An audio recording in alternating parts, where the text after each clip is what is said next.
我係丁丁，我係哈姆，我係 Nana。係我哋今日有個傳統嘅啦啦，有冇唔傳統嘅啦啦？有嘅，玩嘅時間咯。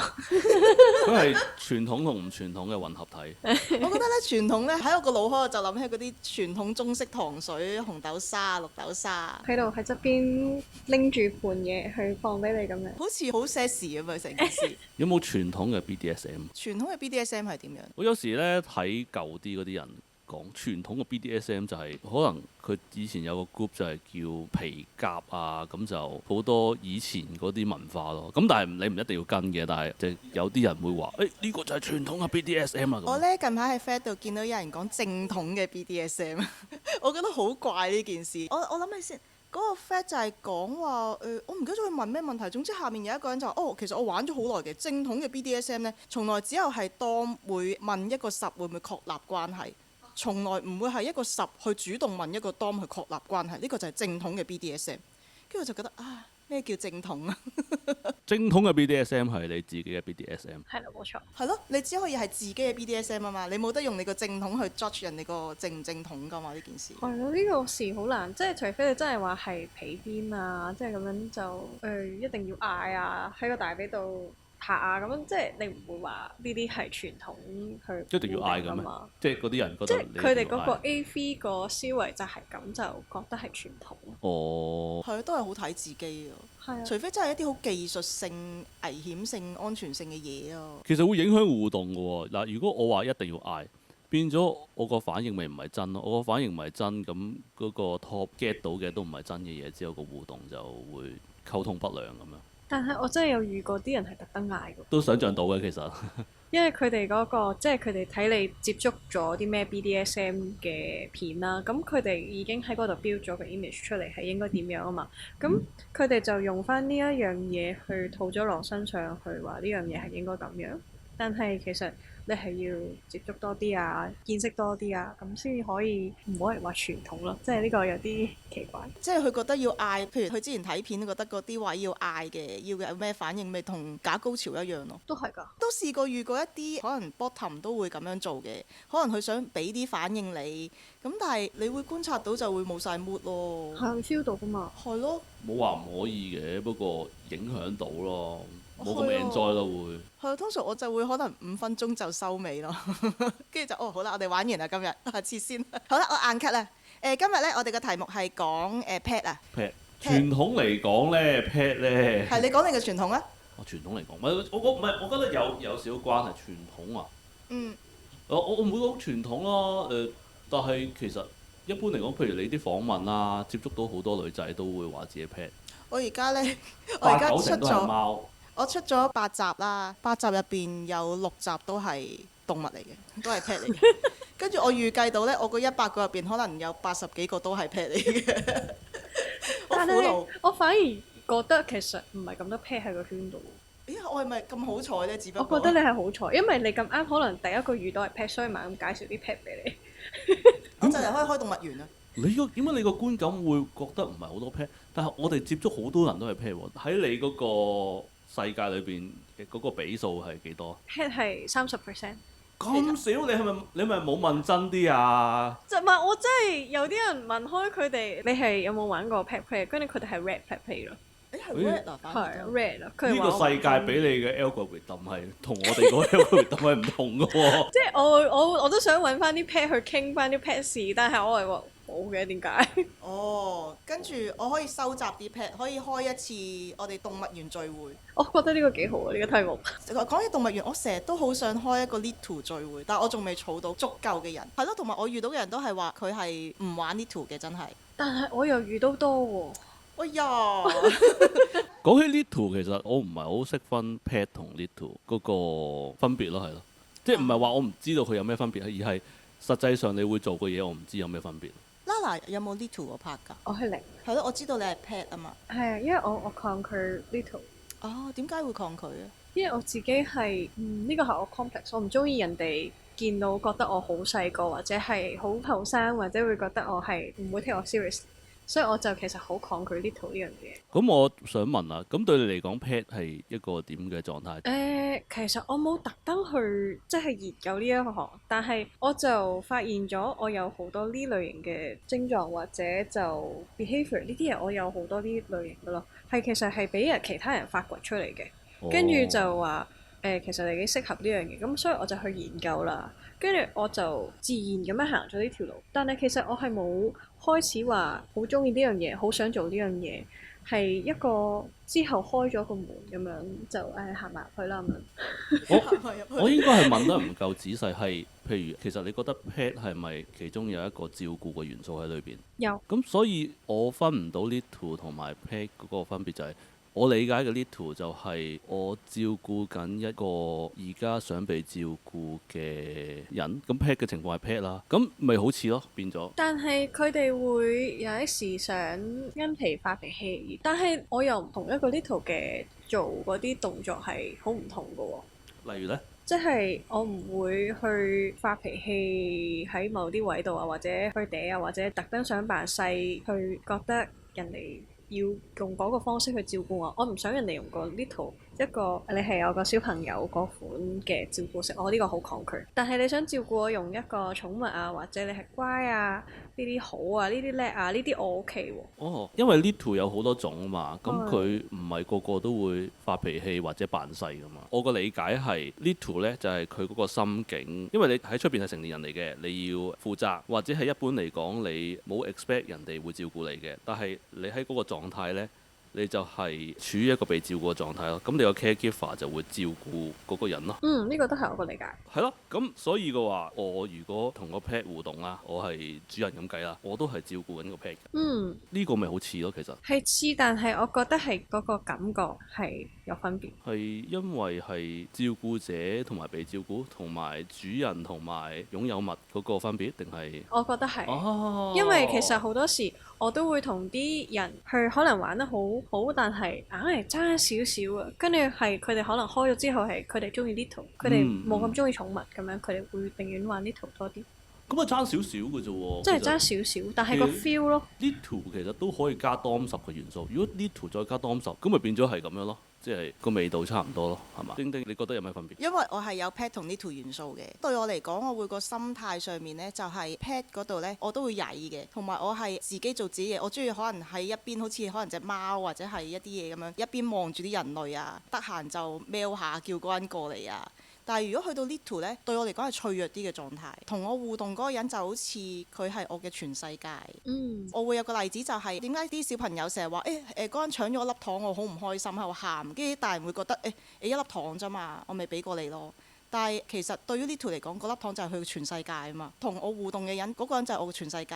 佢好容易會傷害到我嘅。我會養大佢，我開心唔開心，你陪住我，你陪住我去玩一啲嘢。如果嗰個人承接唔到我呢，我就會傷害得好犀利嘅。咁所以 little 嗰 part 就會難啲出嚟嘅。咦，你頭先想講嗰樣元素，我會想像到有啲玩 pet 嘅人，佢喺個 pet 嘅狀態都可能會有你頭先講嗰個狀況喎。因為對於嗰個寵物嚟講，個主人可能都係全部嚟㗎嘛。係啊，係啊。呢個係你個分別咯。我自己嘅分別，因為我之前都一路喺度諗啊，究竟呢兩樣嘢有咩分別呢？即係如果我係 pet 嘅狀態，其實我嗰個人唔理我，咪自己喺度玩咯，冇所謂㗎。即係都係我最舒適嘅狀態咯。我出到嘅，但係我都會想黐住嗰個人咯，即係我 pet 狀態係會黐得好實，跟住會長期想喺佢大髀或者佢摸我頭或者攬住我咁樣咯。跟住如果佢係唔做呢樣嘢，有少少分析咗嗰個 attention，我就會一係拍佢，一係就嗲佢，一係就咬佢，令到佢俾翻個 attention 俾我。但係如果佢拒絕，我都會好佢咯。然後呢，我上網呢，其實我揾咗少少功課啦，就係啲人覺得 pet 其實有咩分別嘅，你哋可以聽下，睇下你哋同唔同意或者有咩意見。好啊。 pet 就係有佢唔同嘅獨特個性，呢個係其中一個元素啦。你都可以講，其實每一個 BDSM 都係有自己個性嘅。呢個好頭先我想開多個話題，就係唔同物種有咩分別咁樣，但係你繼續講。呢個都可以歸入去嘅，因為你有個性就係、譬如係啊係狗仔唔同個性，貓仔唔同個性，你兔都唔同個性。你哋有聽過咩 pet？狐狸啦，仲有其實我知仲有馬嘅，但係我未遇過個馬咯。喺度諗係咪外國呢會多啲嘅？因為香港人比較少接觸馬，同埋佢哋好靚噶嘛，佢哋會着晒啲馬嘅衫啊嗰啲嘢嘅。其實點解要分物種呢？幫助想像啊，定係點樣？幫助想像同埋你自己都會想變成嗰個動物，你會自己可能戴兔耳仔啊，或者你就想令到個 look 整出嚟係變翻嗰個動物啊，咁你就會覺得同一類型嘅咁容易啲去 identify 或者覺得自己係嗰個角色咯，即係會容易啲入嗰個角色咯，我會覺得。但係我覺得有時呢，你會做超過咗，有少少誤會就係、有啲人可能會覺得我真係要變成嗰個生物咁樣，但係佢想啊嘛，即係佢會唔會做到有堆貓砂，我就會喺嗰度好似貓咁去廁所咁樣。其實可以嘅，唔係因為你貓砂你又覺得可能佢特登覺得隻貓係咁，但係可能貓砂對佢嚟講係有瘦肉或者係可以加其他元素落去咯。唔係，我係講緊實際上你係冇辦法完全做到個生物，或者係其實根本上你唔係所有嗰個生物有嘅元素你都會想要。但係呢，首先你唔係想要嗰樣嘢啦，但係你可能會有個觀念就係我想做到最似嗰個生物，變咗有啲嘢我未必係好中意，但係我都會覺得可能規則上我係似隻貓嘅，所以我就做埋咁樣。我覺得有兩方面睇喎，就係、好似 Lala 頭先咁講，係幫助佢想像啊，幫助佢進入啊，定係一樣係佢覺得應該要咁做先係咯。我覺得如果係幫助想像，我覺得係好嘅。但係如果係話我框死咗一定要咁樣做，就係、一個奇怪嘅位咯，去到。同埋因為有時我就聽到，譬如貓狗啦。咁咧，可能一般就會覺得貓就會曳少少嘅，狗就服從少少嘅。咁但係可能有啲人覺得狗都好曳喎。其實我係一隻曳嘅狗都得嘅喎。其實有啲人咧係會特登咧點樣去細節啲分咧，佢哋會講埋狗種或者貓種。哦。跟住你就會有埋嗰個性格喺度，因為你就會 associate 自己係譬如有布偶貓啊，即係我係有布偶貓啦。咁其實係偏乖嘅。係。即係雖然貓係偏曳，但係我係偏乖嘅咯。會唔會其實係可能唔係嗰個動物嘅行為？有時你講個動物係個外形俾你嘅感覺，而唔係話我真係要學個行為，咪樣樣嘢要跟咯。其實係咪？其實我覺得係嘅，即係咧，好似我做訪問咁樣。其實 Lala 咧個訪問就係佢好講得出自己係邊種嘅貓啊嘛，咁、會再易啲溝通同想像嘅。咁但係好多時咧，譬如我問覺得你係邊種貓或者邊種狗咧，其實佢哋可能係講唔出嘅。同埋咧，我覺得好得意嘅就係咧，唔知點解大家會覺得我係貓，我就一定係淨係貓，好少會聽到佢哋係我今日係貓，其實我聽日可能係狗。係喎，其實變都得㗎喎。其實係啊，真係都好少聽到，因為我都有入圈之前，我有考慮過，其實我似兔仔多啲啊，定似貓多啲啊，我都有諗過嘅。咁但係我就最拉尾覺得，其實我覺得可能貓適合啲。咁所以我就撇除咗呢個兔仔呢樣嘢啦。貓可能係咪因為你接觸多啲啊？我兩樣都有養過，所以我就兩個我都好知道佢哋嘅性格，同埋我都可能因為佢嘅影響，令到我都有嘗試想入呢個狀態。哈姆，如果你係 pet，你會想像自己係咩？我覺得我唔係好需要一個特定嘅生物咯。pet 係可以唔使跟一個特定嘅生物㗎嘛，pet 就 pet 㗎嘛。喂，其實 pet 係可以係人類嘅 pet 都得㗎嘛，其實。可以。哦，咁喺溝通嘅時候呢，對方就要再問多啲嘢咯。究竟人類嘅寵物，即係你嘅幻想入邊係啲乜嘢？其實我覺得嗰個動物係有少少幫助到想像啦，但係實際上你都係要問嘅，因為其實佢係個感覺上幫助啫嘛，但係啲 detail 其實冇幫到任何嘢㗎嘛。頭先 Lala 都有講嘅，就係、可能啲人聽到貓咁就覺得係曳，但係其實唔係喎，我係乖㗎喎。即係如果嗰個人唔問呢，佢以為係曳嘅貓對你，你就會其實好抗拒㗎嘛。跟住我都唔係呢啲貓。我曾經有個 partner 形容過我個 pet 狀態就係叫小魔怪。其實我中意呢樣嘢嘅，就係、小魔怪好似唔係一樣好真係現實嘅生物，同埋可以變嚟變去都得嘅嘢。所以其實都唔一定係要現實生物。我覺得獨角獸都得嘅。其實我覺得獨角獸都好靚。狗頭蛇咁樣。係一隻狗嘅頭，然後係條蛇嘅尾，定係有9個頭啊？我哋講緊。9個頭咯。我以為你係有個狗嘅頭，但係下邊係蛇。要帶住9個 collar。好貴啊！好貴啊！可以帶唔同質地咯。可以。如果係 bred 就慘啦，好嘈咯佢哋。但係呢，頭先講緊唔同類型寵物啦，你頭先就係都係講緊被照顧啊嘛。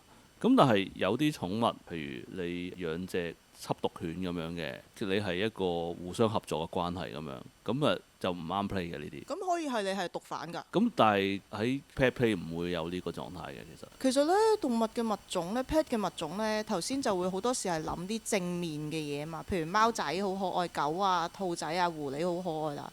其實係咪有一啲係比較一諗就係負面嘅動物？即係曱甴咁樣，誒我要踩死你咁樣。譬如豬，豬好豬我可愛，都覺得人哋豬好聰明好可愛㗎，你唔好詆毀豬，我頭先都詆毀咗曱甴咁樣。多謝你嘅修正。我又覺得冇特別一啲動物人哋係唔中意喎，因為一定有市場㗎嘛。但係會唔會有時你用嗰個 pet 就係你好想攞去一個可能比較羞辱嘅位，或者係唔靚嘅位咧？我自己係從一個想俾人錫嘅位嚟出發嘅，所以我就冇呢個羞恥感覺嘅做 pet，係零嘅。所以其實我就好多時人哋話佢哋玩 pet play，因為想玩羞恥，其實我係做唔到呢個效果。咁樣如果你話從一個羞辱角度，咁我見到有啲人係整咗個馬尾嘅，就着埋馬蹄咁樣嘅，咁啊做一隻馬拉車嘅，咁嗰個會唔會係一個羞辱嘅 pet 啊？定係呢嗰個直情係另一樣嘢？因為如果就咁講呢，譬如我哋都見到一隻咁嘅馬喺度拉車啦，係啊佢又可以有好多諗法嘅喎。例如佢覺得好安娜得唔得呢？例如佢覺得其實可以嘅佢都可以係覺得羞恥。俾個例子就係我覺得呢個可能就係你頭先講嗰樣嘢咯，有其實有時好多時係狗啊嘛，去到譬如簡單啲就係狗可能我係一隻狗仔，我就中意俾人命令，我就中意俾人韞入個籠度。我中意俾人睇住我喺度擔住個盤喺度走嚟走去，嗰種都有少少羞辱嘅負面嘢。但係你都可以爽㗎，做呢啲嘢。都係你爽就已經未必一定羞恥咯。羞恥嘅爽，可以羞恥嘅爽，羞恥嘅爽可以羞恥嘅爽，但係亦都未必一定一排有羞恥咯。有啲人係喜歡做呢樣嘢㗎嘛。所以都真係要好睇嗰個人係用咩心態去做呢件事。都係啊。嗱，有人會話，如果做 pet 呢，就係剝奪咗佢説話嘅能力，咁就會易啲改變佢個個性。哇！呢個我又未遇過喎。你做貓貓嘅時候，你會唔會唔講人話㗎？唔會，但係我會出咗好多動物嘅行為咯，即係佢好似會用個頭去攆人啊、嗲人啊，或者去咬人啊，或者就去瞓喺人哋大髀啊，或者去放兩個手落去佢哋個大髀，即係或者坐喺地下。呢啲我做一個人唔會做咯。我聽到 Lala 一路都講佢係隻好乖嘅貓啦，頭先佢講啲行為都好乖啦，但係佢中間攝咗個咬人咯。點解可以好乖咁咬人？其實呢啲咧通常咧玩落去先攝入嚟。係啊，你玩之前咧佢冇話佢係曳嘅。我好乖㗎，但係我咬下你先，跟住擁下隻杯落個地下先咁樣。咩？你可以好輕微咁樣咬㗎嘛？你唔使大力一啖咁樣咬落去。係啊，通常好輕微咧，就一個星期個人。唔係，或者冇咗忽肉咯。又未試過冇咗忽肉，哇！呢個永久損傷嚟啊，冇咗忽肉。即係貓可能冇嘅，如果頭先個緝毒犬就危險啲啦。鯊魚啊嘛。咦？呢個我都未見過。同人講哦，我本身係貓嚟嘅，但係我而家呢一刻係鯊魚喎。好恐怖！好恐怖！唔可以再相信啲 pet。頭先你講嗰個咧，話唔講嘢，我覺得如果嗰個係當係一個規則咁樣啦，我覺得都有助進入狀態嘅。如果你真係唔係好入到狀態嘅話，我覺得有時譬如呢係要嗰個人話啊，你而家開始你就唔可以講人嘅説話啦，你要開始係吠，或者你開始係貓叫或者點樣呢？通常佢哋都會多少少感覺嘅。咁同埋呢，就有個 bottom 就講啦，佢就話哦，佢做 pet 嘅時候就可以拋棄咗人類身份嘅框架，然後就可以幫佢臣服同埋去除咗人類嘅平等意識，因為你個 dom 就係主宰啦，你同佢唔係再係人同人對等咁樣咯。我理解呢個係一個簡化咗嘅世界，令你可以好純粹咁用一個簡單嘅方法同嗰個人互動咁樣。我會理解，我都會抌低個身份。一做咗個寵物，我就入咗個 pet space 咁嘅位呢，就唔理㗎啦。乜嘢都係就咁瞓喺個大髀船，跟住乜嘢都可以忘記晒。係，所以呢，我覺得都幾啱新入圈或者新接觸嘅人去做嘅，因為佢又唔係太過所謂重口味啦。你譬如你叫佢做一個 pet，因為佢想像到佢自己，譬如見到貓係點樣嘅，咁佢就唔會再諗好多嘢咯。頭先你講緊係啱新入圈嘅人做呢。其實我根本直情就覺得好多情侶都根本係做緊呢樣嘢嘅。但係我又覺得好多人聽到 pet play 呢樣嘢會覺得好恐怖，即係一入去，因為佢哋會覺得 pet play 係要擺啲嘢落個地下去食啊，或者就拖住個鏈去咁樣行啊，即係你趴住喺地下咁樣俾人用個鏈咁樣帶住啊。佢哋會覺得好驚咯。其實你嗰個 pet play 都唔係玩呢樣嘢啦，即係話其實可能大部分 pet play 都唔係有嗰幾樣嘢。但係佢哋個認為嘅傳統方式就係啊嘛。我覺得因為咧，佢哋好多時可能佢哋見過啲乜嘢就先至想像到咯。譬如佢可能真係睇 AV 或者喺 party 嗰啲咧，見過有人喺度趴喺地下度食嘢啊，或者係拖住條狗鏈咁樣咧，咁佢就覺得哦 pet play 就係咁樣啦。然後咧就好難去同佢講翻啊，其實 pet 唔係咁，pet 可以係好乖，摸下佢個頭，唔一定要喺地下食嘢，佢可以坐喺度，我俾個刀叉你食嘢都得嘅。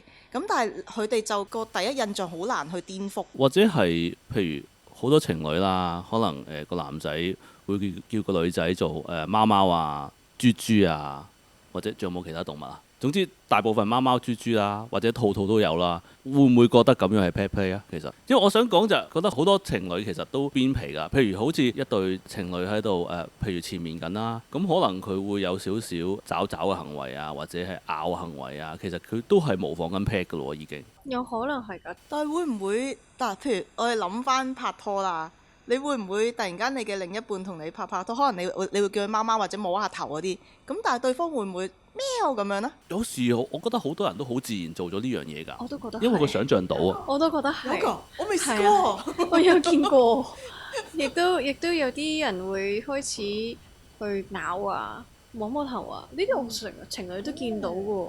所以其實我喺 pet play 其中一個疑問就係、其實根本就係好多人都已經玩緊啦。咁其實佢算唔算係 BDSM？其實都可以算嘅，但係我又覺得其實成件事係好大眾咯。因為頭先講緊就係話，可能有啲人會覺得 pet 就係一定要拉住嘅，或者有鎖鏈，或者有籠嘅，或者有兜嘅。但係其實佢係根本就係大家都已經係做緊一個可能我唔會覺得係你要有嗰個兜仔先係認真嘅 pet play，傳統嘅 pet play 係咪？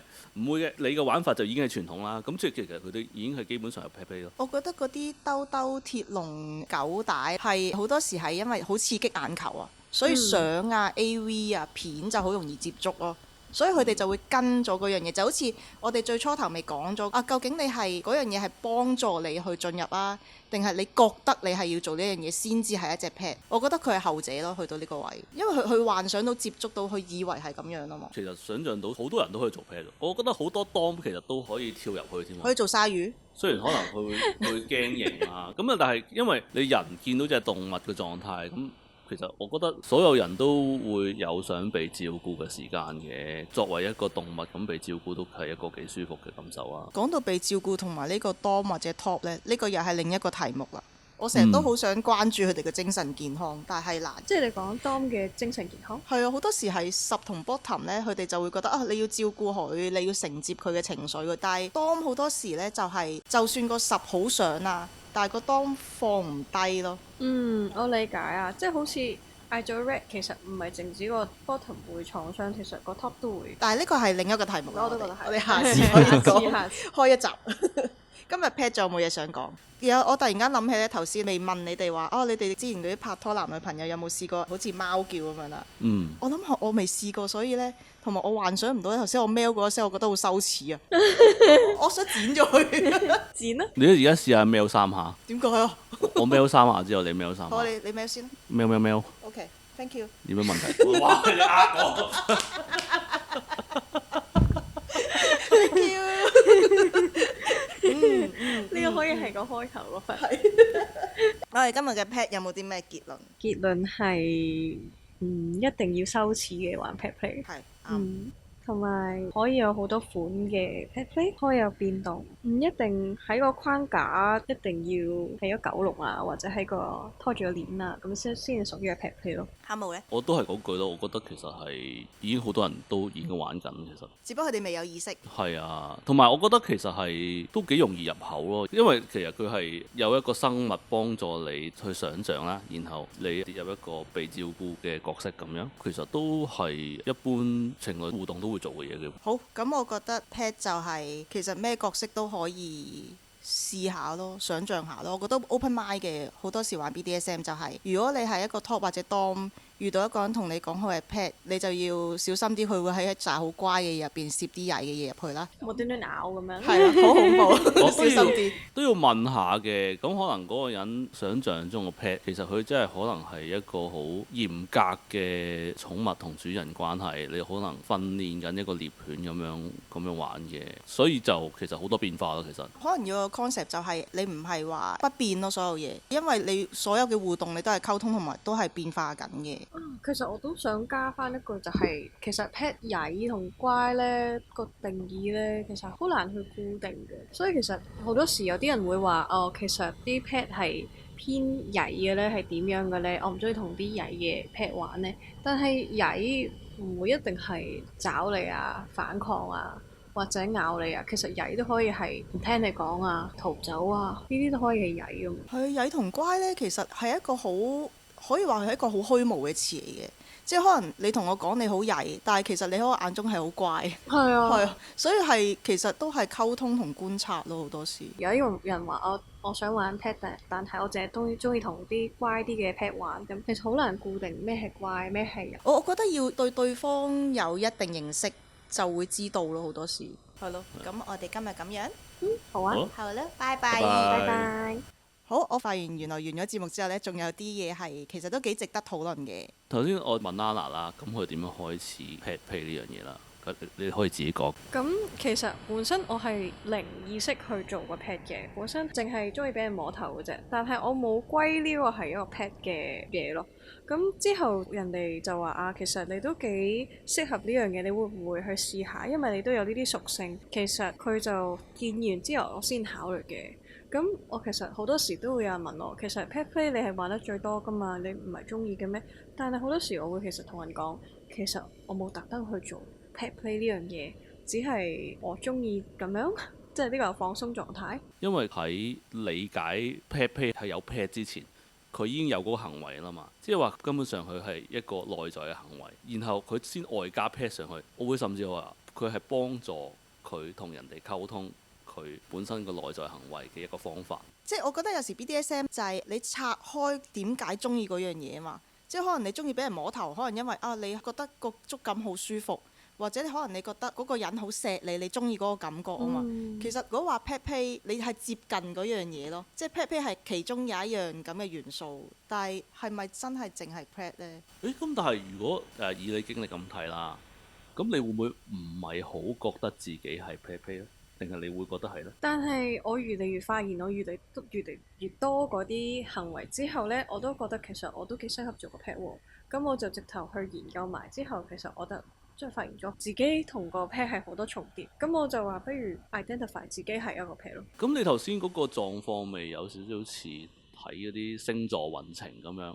明明呢就係唔係好關我事嘅，我睇睇下又好似越嚟越啱喎，咁我就自己跌入咗嗰樣嘢度啦，咁樣咯。但係其實佢個起因未必係 pet 咯，因為個起因其實佢都講咗啦，其實我自己本身就係想咁樣做噶嘛，即係其實都可以話成嚿嘢係 pet play 嘅。但係其實個理解係咪由 pet 出發定係由個人出發呢？我自己本身有咁嘅狀態，我只不過係用呢個動物嚟形容咁樣。例子就係我游水，我蛙式，其實我唔係真係學做青蛙，只不過係我嗰個姿勢有少少似青蛙咁樣。你又冇去特登去做呢啲行為，但係好多時俾第二個人會挑釁咗出嚟咯。咁好多時，譬如我求人啊，或者咁啊，我會出咗個 pet 嘅方式去求，或者我會用個頭或者個身去攆佢啊，或者就扮可愛啊，呢啲我會做一個動物嘅方式去求佢哋咯。咁所以我就會覺得會偏咗向 pet 嗰邊咯，自然。咁我冇去特登話今日我想做寵物，但係有啲時我都會特登想套入啲呢個角色，我都會帶翻對貓耳或者帶翻個貓尾去某啲人咁樣去做，即係令到佢哋入啲咯。即係唔係淨止我嘅，我都想佢即係 identify 我係一隻貓，咁佢都入啲嗰個 play 裏邊。咁如果假設啦，譬如有一樣嘢你平時唔會做啦。有個人而家就叫你，而家我俾個貓罐罐你，你而家就食啦。咁會唔會令到你入唔到個狀態呢？會入唔到㗎。嗰個如果唔係即係我主人啦，咁樣佢無端講呢樣嘢啦，可能冇 feel 㗎。跟住二就係佢都係無端端就咁拎呢樣嘢出嚟，我會覺得做乜？喂係啦，我頭先我嗰個例子嚟嘅，其實我有少少 set up 嘅，就有啲嘢你太追得太貼嗰個生物，咁就其實變咗其實唔係嗰個狀態咯。我想講頭先我聽你咁講啦，我就會將其實講 pet 呢樣嘢係愛嚟溝通咯，同埋你可以有一樣嘢去探索你係咪中意呢樣嘢。嗱，其實我覺得其實 pet play 都係叫做 pet play 嘅，又唔會話唔定義佢冇 pet play，而係話其實佢個重點係喺一個溝通同埋對方想要嘅狀態同埋互動嘅認知嘅一個玩法咁樣係啊，而唔係話嗰個玩法其實係要你完全模仿個生物咁樣。係啊係啊係啊，無論係隻 pet 同埋嗰個同佢互動嘅人都係咯，即係好似頭先咁講，我以為嘅貓貓就係我要俾個罐罐你食，咁但係你完全唔知道對方係咪要呢樣嘢，咁事實就會跳晒出嚟啊嘛。係啊係啊，即係有啲貓可能我要同貓剪指甲嘅喎，咁樣係咪要玩指甲呢？咁樣？冇貓中意剪指甲。我覺得係佢啲貓係唔中意喎，原來。唔係你可以係一個懲罰，唔係如果你當幫隻生物嘅貓貓剪指甲，佢哋係唔中意呢，你以為對住一個人嘅貓貓剪指甲都係懲罰呢？咁你就會可能諗太多咯。譬如好少懲罰，唔知點解，因為通常有 Lala 好似有啲經驗咁。有。但係佢個樣係唔中意嗰種啊。咪所以咪應該有啲經歷咯，佢你可唔可以分享下你嘅經歷？好似想知你，好似唔係一個好好嘅想知。但係其實好多時即係本身我都唔中意打啦，但係其實好多都有好多，即係唔會話好多，有啲貓係唔中意俾人打咯，即係有啲人會自動歸咗呢樣嘢去咯。即係有啲寵物中意俾人錫啊咁樣啦，或者啲懲罰可能係放你入個籠度，跟住唔理你啊，或者就係睇住你死咯。點解咁 dark 嘅？即係睇住寵物死，你頭先講緊。即係可能你放咗玩具喺裏邊，跟住之後就等佢放咗一邊，俾佢自己玩啦。即係放置啫，唔係真係死。放置啫。OK。唔係死。講大咗少少，我俾個死 outflow 咗，係咪太強烈啦！你話懲罰啊嘛。好驚。睇住死喎，佢係應該放咗好耐喎，餓到乾晒咁樣，冇水飲。我突然間頭先講到話睇住佢死呢件事咧，就係其實真嘅貓貓好似都可以告佢虐畜啊，但係人形貓貓你就係可以點樣懲罰翻個主人呢？咬。你冇第二個板斧嘅，就係咬。咩啊？頭先佢有宣示過自己好多曳嘅方法㗎。咬咯。可以唔服從啦，可以仲有頭先俾咗咩例子啊？頭先嗰啲曳。你可以打翻個主人㗎。咁就變咗格鬥㗎咯喎！突然間我呢一刻係老虎嘅喺度襲擊個主即係人。喺 party 啊！你喺度同人去咗隔離打交。都係一個 play 嚟嘅，馴獸師其實係壓制啊嘛。唔係，但係我覺得其實有啲主人真係中意，即係反抗呢一下。其實好玩嘅，我覺得係一種互動咯。其實如果嗰個情緒夾得好，性格夾得好嘅話，我覺得曳同乖都好好玩，因為有唔同玩嘅嘢嘛。我覺得其實有時佢哋會將曳好變化曳呢樣嘢，其實我覺得有少少曳係好玩啲嘅，其實。因為嗰個互動喺度，我覺得係睇下嗰個人中意咩，譬如佢好中意啲曳嘅，佢就會扁化啲乖啦；佢中意乖嘅就會扁化啲曳咯。但係其實呢啲乖啊曳啊，睇今日個心情㗎嘛，即係你唔可以話一定係乖，一定係曳，咁你都係睇今日有冇人喺個街度激嬲我啊，咁今日就會曳啊咁樣，或者今日有人無端端送杯咖啡俾我，今日乖咁樣，其實好難固定㗎嘛。哦，係啊，尤其是嗰個心情呢，仲要係唔止係個十喎，可能個當都係喎。係啊。即係可能我只不過都係咬佢一下，跟住尋日個當好中意，但係今日個當話我好曳，都係講心情。我自己個人觀感，我唔係好中意啲有特定嘅，即係話我中意乖嘅，我中意曳嘅。因為我覺得其實嗰個譬如 play 啊，或者你揾個人同你互動啊，其實我覺得最有趣係你想知道佢嘅狀態啊，或者佢呢個情況會諗啲咩啊，所以就係其實如果佢會曳嘅，我會睇下其實我可以點樣用我嘅方式回應你嗰樣嘢呢？咁所以我就覺得唔會話你曳又唔得啊，或者你太乖就唔得咁樣咯。但係如果呢，有啲人就會覺得佢係乖開嘅，聽過有啲玩 pet play 嘅，其實佢哋係動物啦，就話其實佢一開始就話佢曳嘅。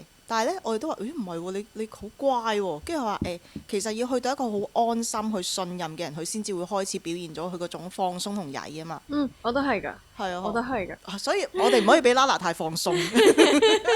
其實當十都係嘅，因為嗰個真嘅你嗰個係最放鬆嘅狀態嚟㗎嘛。某程度上係好容易被傷害，或者係譬如你喺一般生活啦，你成日要扮強啊，或者扮某啲狀態。其實好多人本身唔成熟嘅，佢都要做嗰個成熟嘅狀態。但係 play 嗰個狀態就係最真實啦，咁就會好容易受傷咁樣。咁所以就係揾一個夾嘅人咯，要。係啊係啊係啊。我想補充多少少呢，就係可能嗰個主人呢，就會覺得平時我隻貓貓好乖㗎喎，佢今日做乜咁曳，一定係有問題。其實唔一定有問題，可能佢真係放鬆咗，佢信任咗你，唔一定係負面嘢嚟嘅。咁所以都係 open mind 同溝通咯。你可以當係unlock 咗一個新大陸，多啲嘢玩咁樣。呢個都係我都會同一個即係入咗關係嘅人講，因為其實我都係會同人講，其實好多時你漏唔到我個 brat 出嚟，因為我本身個 brat 係要真係要好放鬆，我先會曳到喺你面前做個 pet 嘅話，咁所以其實唔會逃走啊，或者去反抗啊呢啲，因為本身你唔知嗰個人對呢樣嘢會點樣，亦都即係唔想即係危險啊嘛。咁即係你真係好放鬆啦，咁你先會肯去試呢樣嘢咯。咁咪咁樣講呢？咁你去間餐廳嗰廚師煮得好好啦，咁樣你食下食熟咗呢，佢就俾個神秘 menu 你咁樣，可唔可以咁樣講？可以咁講嘅。係一個光榮嚟嘅，有神秘 menu。我都覺得係一個獎勵嚟嘅，咁你可以去到嗰個地步，其實會多啲嘢可以玩咯。咁即係其實如果同一個人玩 pet play 啦，其實可能你係有幾層嘅 pet play，你 unlock 咗某啲嘢就會去到。我覺得大家唔使拒絕，你即係當佢係神秘 menu 咁睇，咁嗰個感受就會好多。嗱，如果神秘 menu，譬如我開咗之後我唔中意咁點算？傾咯。我覺得同人相處啦，其實未必樣樣嘢你中意嘅，但係你學習佢係點嘅性格之後，你點樣同佢互動，可能你揾到一個開心嘅方法同佢相處咧。其實即係如果你限死咗佢一定係點點點呢，其實唔 work 噶嘛。任何相處都係。咁你哋玩個樂趣都係玩去互動啊，即係睇下有咩變化，睇佢有咩反應啊。咁其實兩方面都係噶嘛。個 secret menu 你可能覺得好恐怖嘅，但係可能其實你食咗一啖你會好上癮。係咯，咁我哋今日咁樣，拜拜拜。拜拜。